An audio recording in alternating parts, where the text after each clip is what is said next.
In today's episode, we're speaking to Juliana Garcia.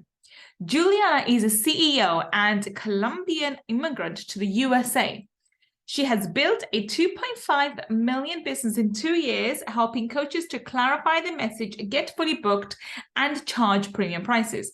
She has been featured in ABC, CBC, Forbes, Entrepreneurs on Fire, and in the docu-series Millionaire Within Her, with Marisa Peer, and the Digital Marketing Revolution with Alex Hormozi, Ryan Leverque, and Preston Smiles.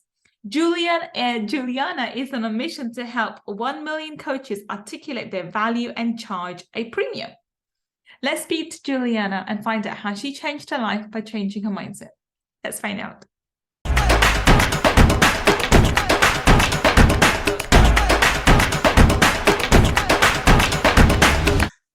Welcome.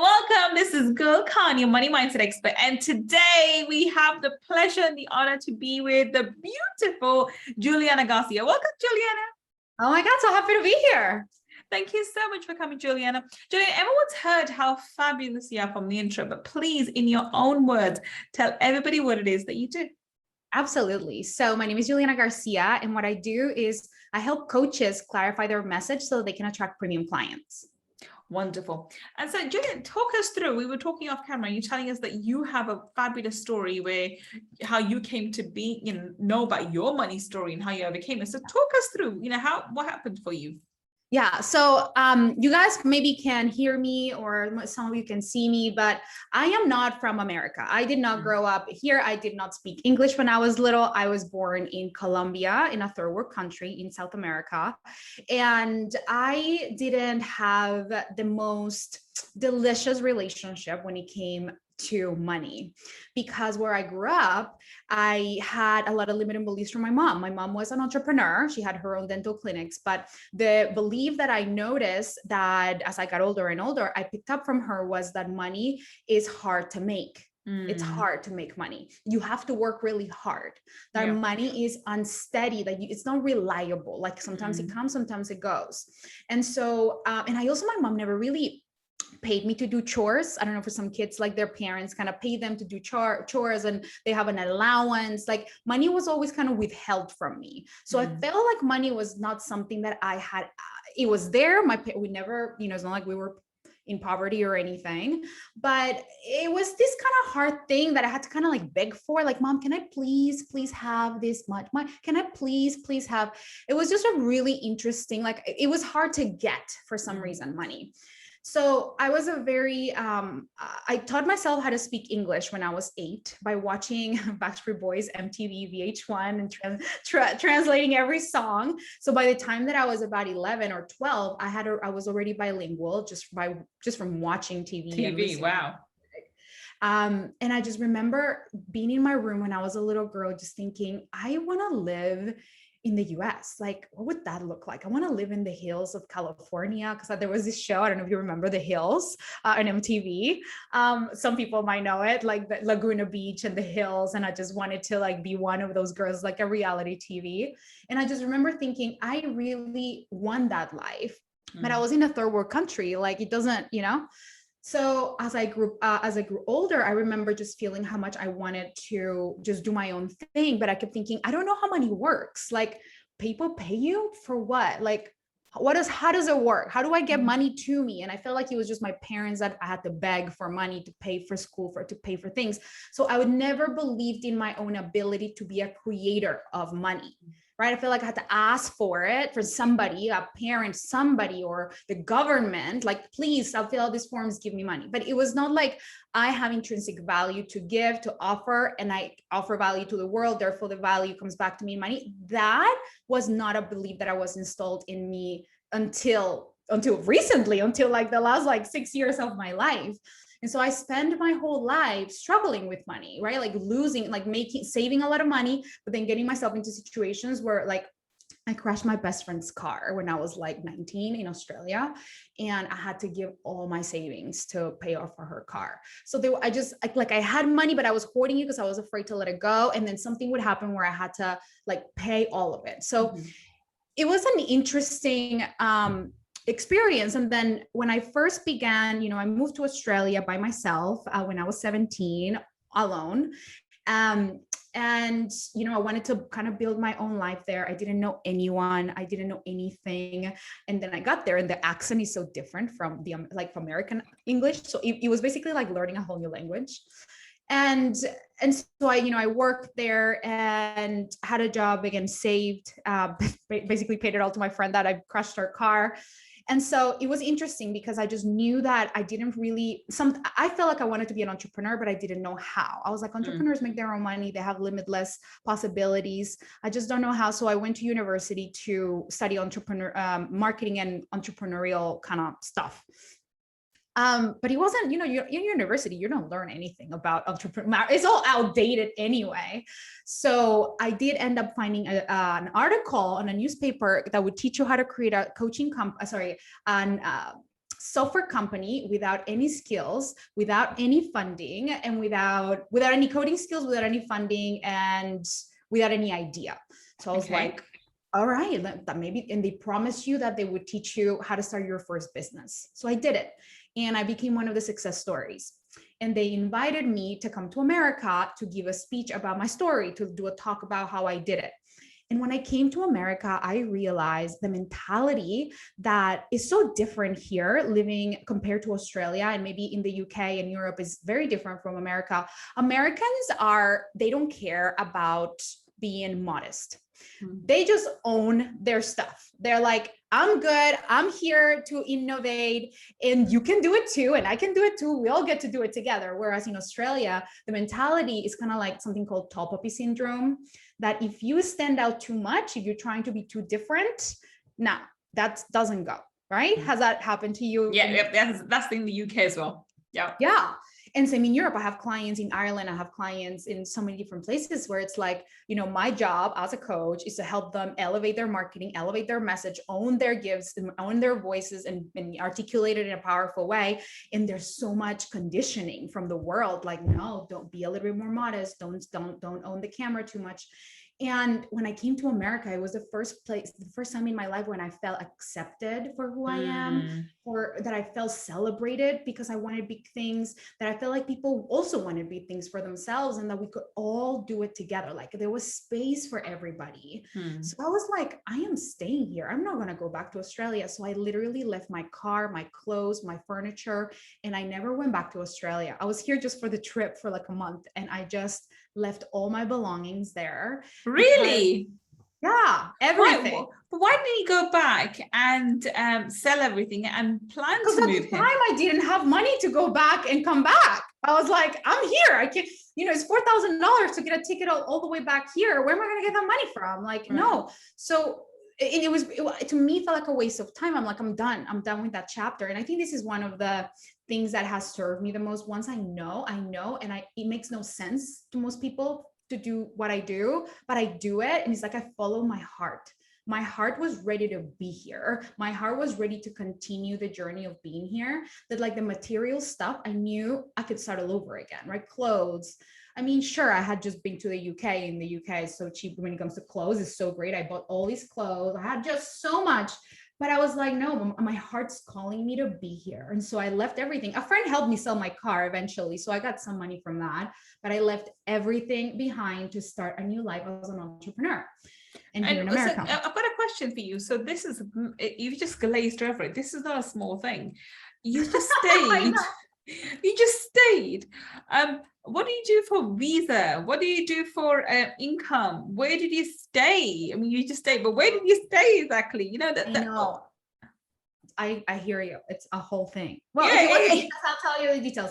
Well, the first thing is because I am an Australian, you can come here in a visa. I mean, I don't know what the rules are anymore. I think that this is not allowed. I don't know. But when you're Australian, you have a 3-month visa, so you can stay here. Yeah. Okay, 3 years. That much. It's okay, but that's only 3 months or 6 months. I mean, I think we have 6 months or something. But but you don't have to work in that during that time, right? Right. So then my dad is American. And so I was able to just in time get in and do all of the things that needed to happen for that to be a thing, because it was a whole process. But I was just right on time. And then work-wise, I mean, I was living on savings. I was like, I just know I want to live here. I want to live here. I want to live here. I sold my company, my software company. So I had some money from that because I wasn't passionate about the software, even though it helped me. It was my beginning, the beginning of my journey. I wasn't passionate about software. I knew I was passionate about coaching because in that program that I bought that taught me all these things, I was a great coach.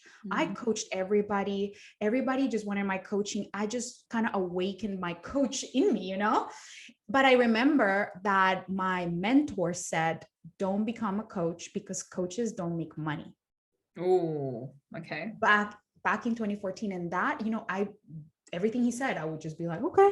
So I was like, coaches are broke. Coaches don't make money. So I'm not going to become a coach. Fast forward to today, I'm making multi-million dollars as a coach. It's too funny. But it really impacted me because what I did is I delayed the desires of my heart and I delayed my money creation, So what I did instead is I created a marketing agency because I was really good at marketing. I learned a lot about marketing, sales, copywriting, persuasion, all of that. And I created my first agency and I did that for a few years, but I was so capped with just four clients. And it was a lot of work. It's a lot of work to have an agency. And I was just burned out. And I knew I wanted to be a coach and I knew my heart was like, let's coach. But I was so afraid to say to the internet, I am a coach. First of all, I'm like, everyone's going to be like, oh, another coach. Like everyone's going to roll their eyes. And I had a lot of ego about it because I felt like I was so much better than a coach, right? Like I had so much wisdom, so much knowledge, intelligence, all the things. And I was like, I don't want to say that I'm a coach because everybody rolls their eyes. So I really had a lot of thoughts about what people think about me and all the judgments. And I just had to go through that until there was a time when I decided in the shower, I had an idea. I was just so miserable doing this agency thing. And I knew I wanted to show up on the internet, sell some coaching, just attract coaching clients. And I had an idea to expose 30 truths about myself in 30 days on the internet and just tell my story. And whether people liked it or not, they could just unfriend me or they could actually become raving fans and supporters. And so I decided that every day I would just share something, a lesson about my life or about marketing, things that I knew, principles, personal, professional, that would add value to someone's life. And I would do it for 30 days. And I just did it for me because I wanted to get out of this like writer's block and feeling like I just wasn't ready. I needed to get myself out there. And I did that.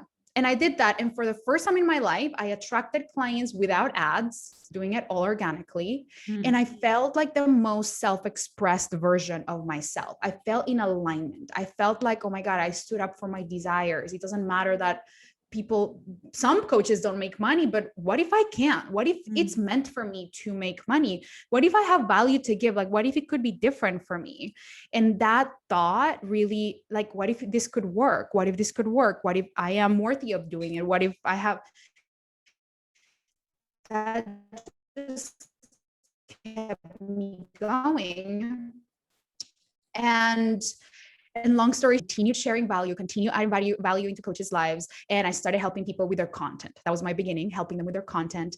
And that's how I started attracting clients, content that converts. Eventually, it was more about helping you get clients who pay in full, because those were the results that I was creating. And then eventually became helping you attract premium clients who pay in full, which is what I do now, because I was walking the path myself and helping my clients do it too. And so I realized that money, just to bring it back to the conversation around money, the time when I was making the least amount of money in my life was when I was not believing that I had any value to offer. Was when I believed, I don't know if I can offer anything to people, right? Like everybody has the same thing that I have to say. Everybody has the same thing. So I felt like I was just one off. And doing the Exposure to Challenge for myself, it was just an idea that I had in the shower, really got me out of thinking I'm just one of the bunch. I have unique stories. I have unique value to give. And this is important. And I have important things to say that nobody else can say. Only I have experienced that. so I started raising my own value and really looking like, it's kind of like, instead of chipping away at my confidence, I started every day sitting down and saying, well, what do you know, Juliana? You know a lot of things. Let's say one thing today. And I just little by little started raising my confidence. And I didn't realize what I was doing, but what I was doing is increasing the belief in myself, increasing the belief in my client, and increasing the belief in my offer. And those three things are what are required in order to really to sell consistently. When you believe in what you offer, you believe in the person that you want to offer it to. And when you believe in yourself, that's like the magnetic, kind of like the trifecta. And that's where it all began for me. So I'm going to just stay there. I don't know if you have any questions. I mean, there's quite a few. I mean, it takes a lot of courage to do what you did. I know you just sort of glazed over. I decided to do it and I do it.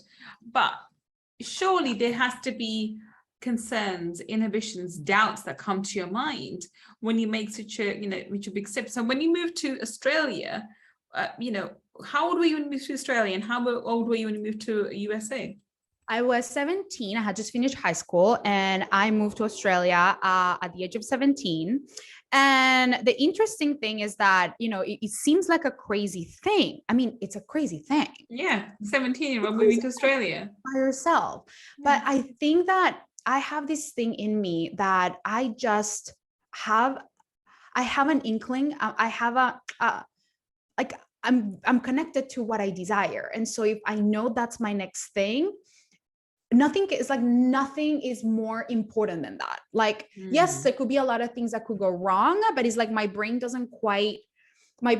on the possibility and all that will go right versus all that could go wrong.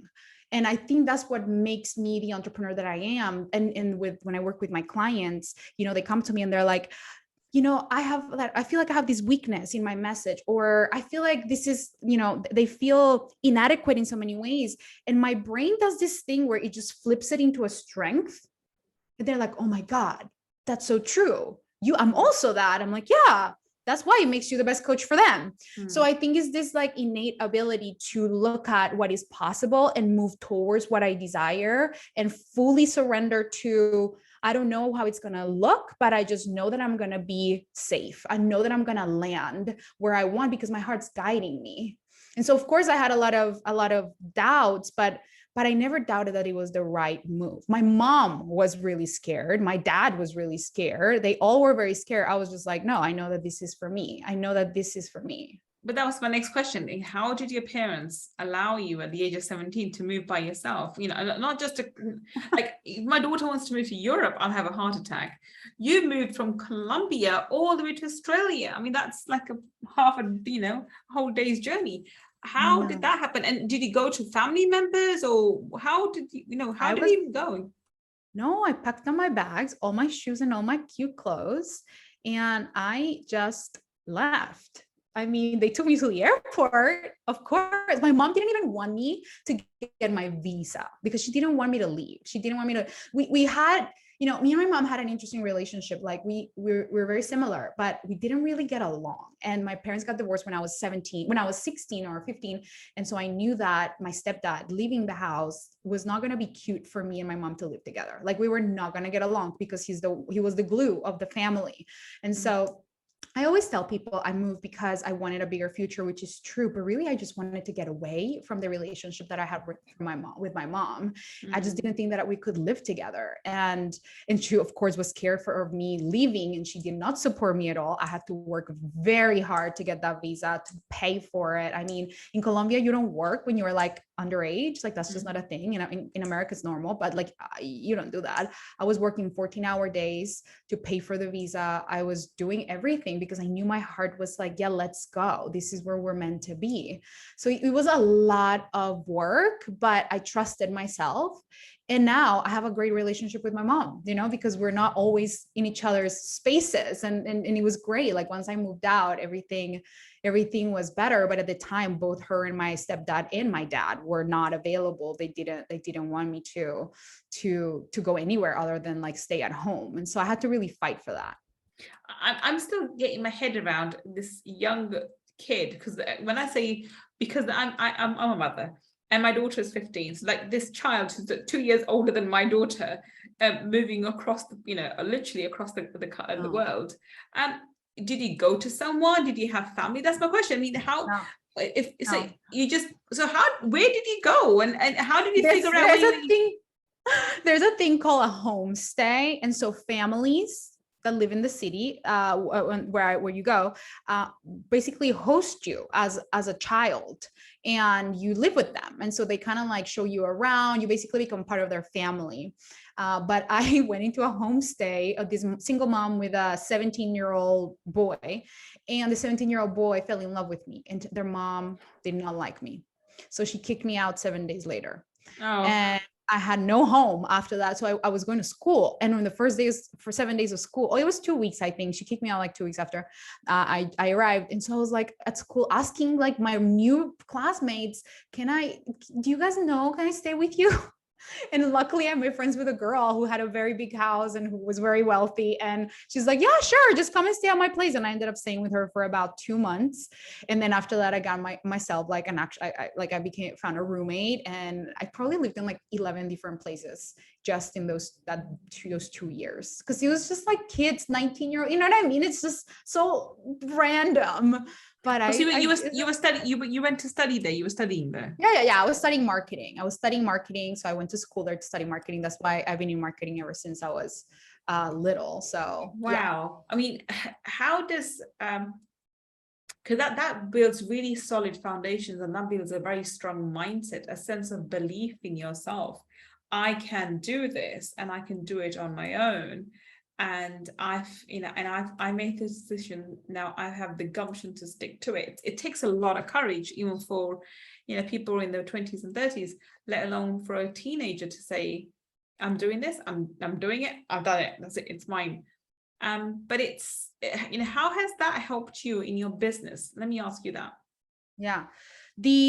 I mean, I have clients who are in their 40s, in their 50s, in their 60s. I have clients who make 10 million. I have friends who make 10 million. I have friends who make a lot more money than I do, 30 million per year in their companies. And they always ask me like, how do you get the wisdom from? Like, where did that come from? Because they come to me for business advice, for personal advice, for, all the things. And I'm like, and I always wonder, I always sit with the question, because I'm not sure.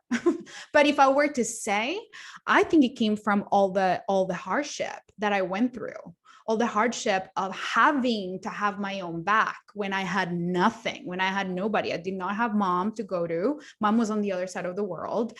I had to create a very intimate relationship with myself throughout all the years that I was alone. Like I moved to when I was 17 out of my house, and I never went back. I just knew it was not a possibility, because I didn't want to be with my mom. I didn't want to be in that kind of volatile, I love her to death. And, this is just, it wasn't good for me to do that. So I was really had kind of like this can only make it work mentality. We can only move forward. There's no backup plan. There's no backup plan here. There's only a way forward. And so that has helped me become very resilient and very possibility oriented, and like always moving forward and not quitting, because I don't think that there is a backup plan. I don't think, I don't have a backup plan. I can say, well, I'll just move to my mom's house. It all fails. Like some people have that ability. Like, well, I'll just stay with my grandma. My grandparents live in a tiny town in Colombia that like it's not going to happen, like there is no easy like way out. So for me, it's only moving forward. I don't have any other options other than move forward, right? I don't have any other options other than I have to have my own back. I get to believe in myself more than anyone else, and I go first. What does Juliana need? How is she feeling? And how can I give her what she needs? And I am responsible for myself and for loving myself and for empowering myself. Nobody else has that job, because I've had it from the beginning. Like I had nobody from the beginning. And so I think that really developed this sense of backing myself no matter what in a really incredible way. But also it helped me, all the hardship help me and all the work. Like I have 3 different passports. I've traveled to 57 countries. So meeting so many different cultures, so many different people, and being so into communication and people has allowed me to get a lot of perspectives, a lot of perspectives that I think most people don't have access to because they haven't traveled as much or been in like different relationships on different capacities and business and all the things. And so I'm just able to kind of put all of that together and give like very timeless advice or input to my clients, to my friends, to myself. So I think it's just the ability to have a lot of perspective. And that, I mean, I think so. I think that, I mean, those people who are watching this on YouTube can see how you are incredibly young, but when I'm speaking to you, there's a very wise, and probably not what was, as I say in my circle, you've got an old soul. But you regardless of whether you believe in that or not, but you have got a wise head on your shoulders, and it goes beyond your years. But I think the reason for that is the fact that you did do all of this quite early on. You took the responsibility for yourself, your education, your well-being, and your livelihood on your own shoulders at the age of 17, moved onto another part of the world completely, and then have been making decisions for yourself ever since. When you take personal responsibility, start making decisions, it turns out completely, well, it can either go down one path, or in your case, it really helped you and you really were able to move forward. Yeah, I really can see that.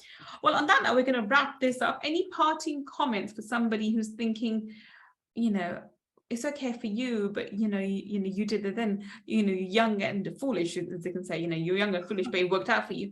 I am now working, I'm in my corporate job, I've got a family, I've got 3 kids to feed, and I don't think I can take those kind of risks that we've taken. What would you say to someone like that? Ooh, I love that question. I love that question. I want to answer intentionally because I get it. I am not like you. I am not a mom. I did not have kids when I moved to a different country. I don't think it's required to make moves that way to make a difference in your life. It's not required to do what I did in order to make a difference in your life. That felt right for me. For you, what might feel right is to dedicate your time to create a business and or maybe if you're working on something else, it is to dedicate yourself to what you desire, because sometimes we get caught up in all the reasons why we can't.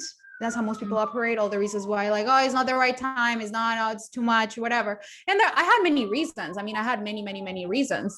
And I think that the important thing is to remember that there's always something you can do. So what is the risk tolerance that you have, and how can you expand that? How can you expand your risk tolerance? Because really the risks have such a huge payoff for me when you listen to what you feel, like what you desire that you want to do. It's going to be wins and losses, but there is a payoff. There's a payoff if you don't stop. If you don't stop, you're always going to get to where you want to be. And that's the principle of my move. It was, if I don't stop, I cannot get to where I want to be, and I'm not going to stop. So for me, I didn't have kids, I didn't have anything, so I didn't stop. But for you, how can you expand your risk tolerance and double down on the belief that you have in yourself? Because right now you're more committed to your limitations and the reasons why you can't versus to the reasons why you totally could. That's something that every person can do. Fabulous. I love that. I love the idea that if you're holding yourself back, you are married to your limitations and you're less free. I think recognizing that is the first step in the right direction. Well, on that note, we're going to wrap this up. Juliana, tell us, how can we connect with you? Where can we find you on the internet? Yes. So if you go to, on Instagram, my handle is ITS, it's Juliana Garcia, and Juliana is just with one N. It's Juliana Garcia. And then my website is julianagarcia.com. The Expose Your Truth Challenge that I was talking about actually became a PDF because people were like, I love that you did that. So you can download that, and it's on the bottom of my website. It will change your life if you want to attract clients by writing content that really converts. Fantastic. And if you are listening to us on the podcast, the links that Juliana just mentioned will be in the show notes. And if you're watching us on YouTube, then down below in the description section, we'll have the links to her as well. Do check her out. She is amazing, and her program sounds amazing too. But Juliana, we'll have to have you back on Money Talkies. But for today, thank you so much for sharing your wisdom and your time with us. It's been an absolute pleasure talking to you today. My pleasure. Thank you for having me. And thank you for listening to me and Juliana today. I will be back with another amazing Friday Future guest, finding out how they changed their life by changing their mindset. Until the next time we meet, this is GullKhan signing off. Take care and bye for now.